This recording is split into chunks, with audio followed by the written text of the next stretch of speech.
So if you're trying to decide between like Claude Desktop, uh, or Claude, Grok, Gemini, uh, ChatGPT, or any of these things, one thing to keep in mind is that there's no one true way for programming or coding or deving or anything like that. It's just what system are you going to use? And each one of those LLM makers has their own development team, and they're going to have their own philosophies for how to do things.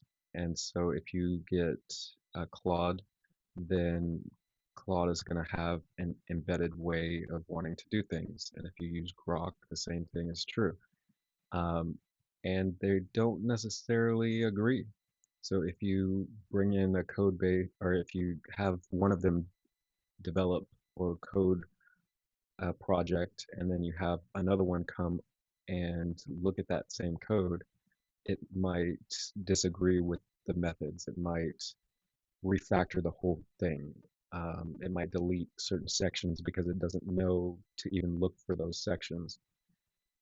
So when you're developing or when you're coding with these code bots, you want to develop your own style, your own protocols, your own methods, and then build skills around that. So then it doesn't really matter what LLM you have underneath because you have your own company standards or your own lab standards, and your bots, regardless of what LLM is underneath it, should abide by those standards.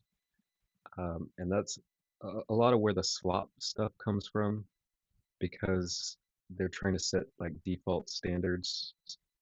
Uh, and like, if they did even their own standards from their own company inside their own bots or inside their own LLMs, then the like it wouldn't work. Like if they built in their infrastructure into the LLM, then when you brought it to your system, it would be so confused and it wouldn't even know what to do with it. So it's very generalized. So when you bring it over to your system, you want to customize it and give it skills to know your infrastructure. And then it doesn't really matter what the underlying LLM is as far as that goes. It's then which one aligns the best with your protocols, your desires. Um, well, that's it for this video anyway. Bye.